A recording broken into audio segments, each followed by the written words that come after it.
sejahtera bagi kita semua, salam budi luhur. Nama saya Anesia Emma Sindu dengan NIM 1731510374. Saya mengambil mata kuliah praktek pengolahan data penelitian manajemen yang dipimpin oleh Bapak Dr. Muhammad Mabrur Taufik, SAG SE MM, sebagai dosen dari Universitas Budi Luhur, Fakultas Ekonomi dan Bisnis. Nah, di video ini saya akan mengambil materi kuliah yang akan saya jelaskan, yaitu tentang populasi dan sampel. Saya akan membahas tentang pengertian, manfaat, dan teknik seperti apa aja sih saat kita meneliti dan apa yang kita butuhkan untuk mengambil populasi dan sampel yang untuk kita teliti. Kita akan bahas mengenai populasi dan sampel mulai dari pengertiannya. Apa sih yang dimaksud dengan populasi dan sampel? Secara simpelnya dulu nih, populasi adalah keseluruhan subjek penelitian, sedangkan sampel adalah sebagian dari populasi tersebut. Perbedaan populasi dan sampel harus dipahami secara jelas agar tidak salah saat kita meneliti, dan oleh karena itu penting untuk memahami populasi dan sampel itu sendiri. Pengertian populasi. Apa yang dimaksud dengan populasi? Populasi adalah jumlah keseluruhan dari satuan-satuan atau individu-individu yang karakteristiknya hendak diteliti. Dan satuan-satuan tersebut dinamakan unit analisi dan dapat berupa orang, institusi, benda, dan sebagainya. Pengertian sampel. Apa yang dimaksud dengan sampel? Sampel disebut juga contoh. Berdasarkan pakar atau para ahli, sampel adalah sebagian dari populasi yang karakteristiknya hendak kita teliti. Sampel yang baik yang kesimpulannya dapat dikenakan pada populasi adalah sampel yang bersifat representatif atau yang dapat menggambarkan karakteristik populasi itu sendiri. Penjelasan singkat pengertian populasi dan sampel secara umum. Semoga para pembaca sudah sedikit mengerti dan setidaknya mempunyai gambaran sedikit tentang populasi dan sampel. Selanjutnya kita akan bahas tentang pengertian dan perbedaan dari populasi dan sampel. Ringkasan perbedaan populasi dan sampel. Mari kita rangkum perbedaan populasi dan sampel tersebut berdasarkan ilustrasi gambar sebagai berikut. Berdasarkan gambar ilustrasi populasi dan sampel di atas, maka dapat kita simpulkan bahwa populasi itu seperti sebuah organisme, sedangkan sampel adalah organ. Jadi, sampel adalah bagian yang tidak terpisahkan dari populasi, dan sampel dalam hal ini haruslah dapat mewakili karakteristik dari keseluruhan populasi. Harapannya adalah jika kita melakukan penelitian pada sampel, maka hasilnya harus dapat digunakan sebagai generalisasi bagi keseluruhan populasi itu sendiri. Kriteria sampel. Ada dua kriteria sampel, yaitu kriteria inklusi dan kriteria eksklusi. Penentuan kriteria sampel diperlukan untuk mengurangi hasil penelitian yang bias.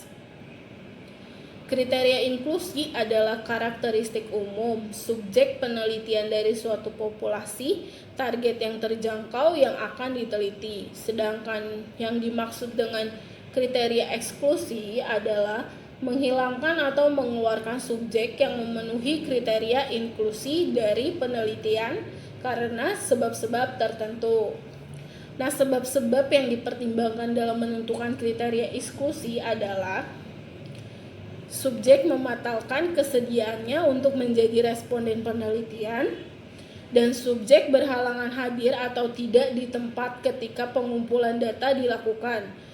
Teknik pengambilan sampel. Pengertian teknik pengambilan sampling adalah teknik pengambilan sampel dari populasi. Sampel yang merupakan sebagian dari populasi tersebut kemudian diteliti, dan hasil penelitian atau kesimpulan kemudian dikenakan pada populasi atau generalisasi. Manfaat sampling. Apa saja manfaat dari sampling? Berikut antara lainnya: menghemat biaya penelitian, menghemat waktu untuk penelitian, dapat menghasilkan data yang lebih akurat, dan memperluas ruang lingkup penelitian. Syarat-syarat teknik sampling. Apa saja sih syarat-syarat teknik sampling? Yang pertama, teknik sampling boleh dilakukan bila populasi bersifat homogen atau memiliki karakteristik yang sama atau setidak-tidaknya hampir sama. Dan bila keadaan populasi bersifat heterogen, maka sampel yang dihasilkan dapat bersifat tidak representatif atau tidak dapat menggambarkan karakteristik populasi tersebut. Jenis-jenis teknik sampling. Apa saja sih jenis-jenis teknik sampling? Tentunya banyak sekali. Berikut jenis-jenis teknik sampling. Yang pertama dari jenis teknik sampling yaitu teknik sampling secara probabilitas.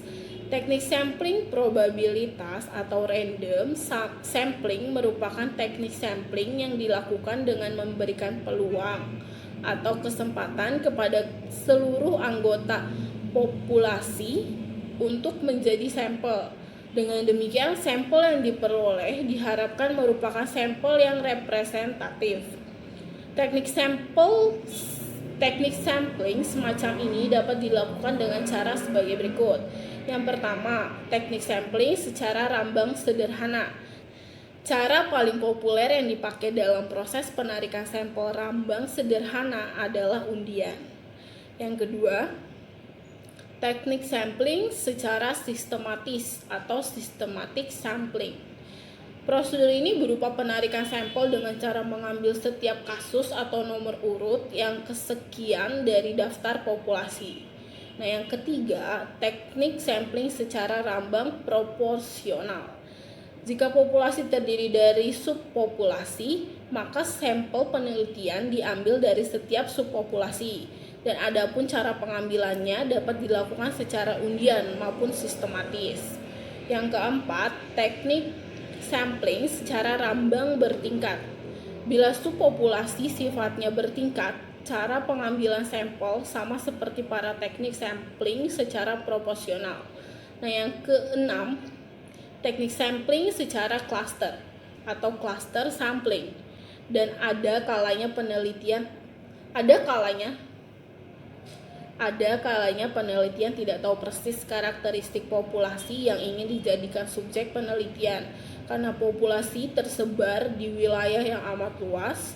Untuk itu, peneliti hanya dapat menentukan sampel wilayah berupa kelompok klaster yang ditentukan secara bertahap. Teknik pengambilan sampel semacam ini disebut cluster sampling atau multi-stage sampling. Teknik sampling yang bisa kita pakai yang kedua yaitu secara non-probabilitas. Teknik sampling non-probabilitas adalah teknik pengambilan sampel dari populasi yang ditemukan atau ditentukan sendiri oleh peneliti atau menurut pertimbangan peneliti. Dan beberapa jenis atau cara penarikan sampel dari populasi secara non-probabilitas adalah sebagai berikut. Yang pertama, purposive sampling atau judgmental sampling. Penarikan sampel dari populasi secara purposive adalah cara penarikan sampel yang dilakukan dengan memilih subjek berdasarkan kriteria spesifik yang ditetapkan oleh peneliti. Yang kedua, snowball sampling atau penarikan sampel secara bola salju. Penarikan sampel pada populasi berdasarkan pola ini dilakukan dengan menentukan sampel pertama. Sampel berikutnya ditentukan berdasarkan informasi dari sampel pertama, sampel ketiga ditentukan berdasarkan informasi dari sampel kedua, dan seterusnya sehingga jumlah sampel semakin besar seolah-olah terjadi efek bola salju.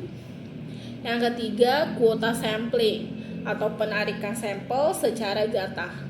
Teknik sampling ini dilakukan dengan atas dasar jumlah atau jatah yang telah ditentukan. Biasanya yang dijadikan sampel penelitian adalah subjek yang mudah ditemukan atau ditemui sehingga memudahkan pula proses pengumpulan data.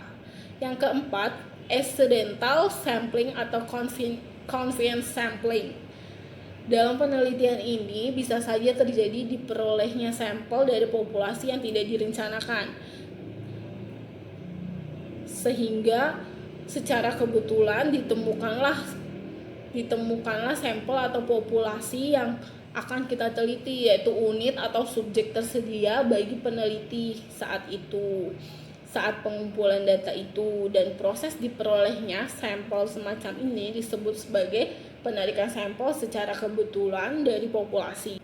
Penentuan jumlah sampel. Bila jumlah populasi dipandang terlalu besar dengan maksud untuk menghemat waktu, biaya, dan tenaga, maka peneliti tidak meneliti seluruh anggota populasi, melainkan akan menggunakan sampel. Bila peneliti bermaksud meneliti sebagian dari populasi saja atau sampel, pertanyaan yang selalu muncul adalah berapa jumlah sampel yang memenuhi syarat atau hukum statistik dalam menentukan jumlah sampel, yaitu semakin besar jumlah sampel, semakin menggambarkan keadaan populasi. Penentuan jumlah sampel berdasarkan karakteristik populasi. Selain berdasarkan ketentuan, perlu pula penentuan jumlah sampel dikaji dari karakteristik populasi.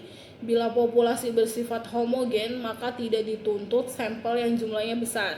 Misalnya, sampel yang jumlahnya besar dalam pemeriksaan golongan darah. Walaupun pemakaian jumlah sampel yang besar sangat dianjurkan, dengan pertimbangan adanya sebagian keterbatasan pada peneliti, sehingga peneliti berusaha mengambil sampel seminimal mungkin dengan syarat dan aturan statistika tetap terpenuhi sebagaimana dianjurkan oleh Isaac dan Michael.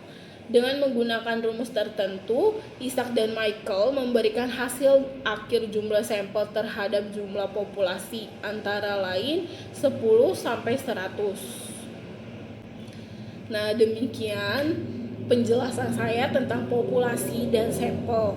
Semoga dari penjelasan saya ini bisa sedikit bermanfaat dan bisa sedikit memberikan pencerahan tentang apa sih itu populasi dan sampel, dan seperti apa yang akan saya lakukan untuk menghadapi atau melakukan penelitian ke depannya untuk memudahkan saya mencari populasi dan sampel. Semoga video ini bermanfaat bagi kalian. Terima kasih sudah menonton video ini. Salam sejahtera bagi kita semua. Salam budi luhur.